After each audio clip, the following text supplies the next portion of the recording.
अथ 33 सर्गः।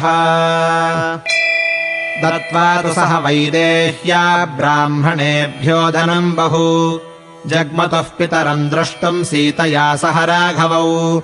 ततो गृहीते प्रेष्याभ्यामशोभेताम् तदायुधे मालादामभिरासक्ते सीतया समलङ्कृते।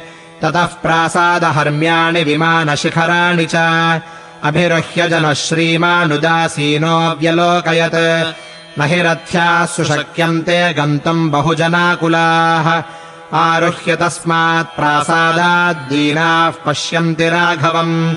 पदातिंसानुजम् दृष्ट्वा ससीतम् च जनास्तदा ऊचुर्बहुजना वाचः शोकोपहतचेतसः।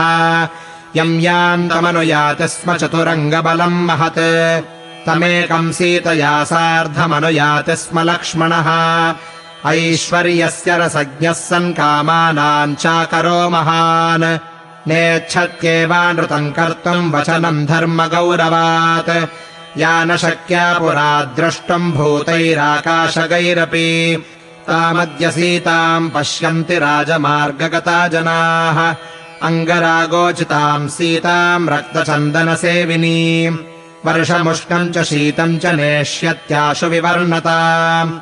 अद्य नो नन्दशरथः सत्त्वमाविश्य भाषते न हि राजा प्रियम् पुत्रम् विवासयितुमर्हति।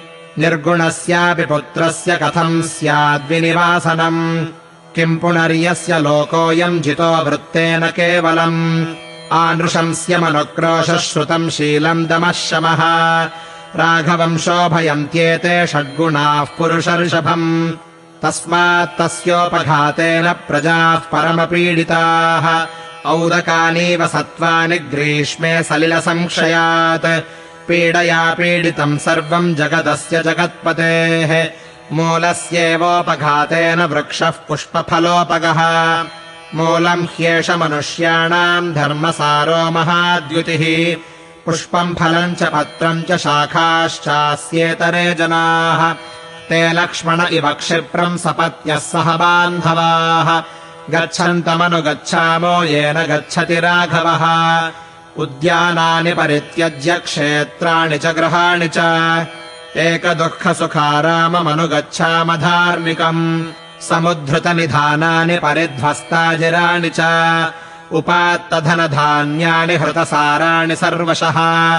रजसाभ्यवकीर्णानि परित्यक्तानि दैवतैः।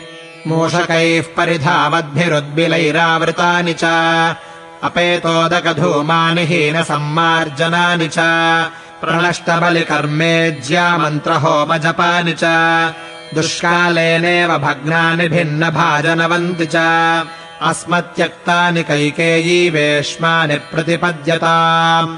वनम् नगरमेवास्तु येन गच्छति राघवः। अस्माभिश्च परित्यक्तम् पुरम् सम्पद्यताम् वनम्। बिलानिदम् शृणः सर्वे सानूनि मृगपक्षिणः। त्यजन्त्वस्मद्भयाद्भीता गजाः सिंहावनान्यपि। अस्मत्यक्तम् प्रपद्यन्तु सेव्यमानम् त्यजन्तु च। तृणमांसफलादानाम् देशम् व्यालमृगद्विजम्। प्रपद्यताम् हि कैकेयी सपुत्रा सह बान्धवैः। राघवेण वयम् सर्वे वने वत्स्याम निर्वृताः। इत्येवम् विविधा वाचो नानाजनसमीरिताः। शुश्राव राघवः श्रुत्वा न विचक्रेऽस्य मानसम्।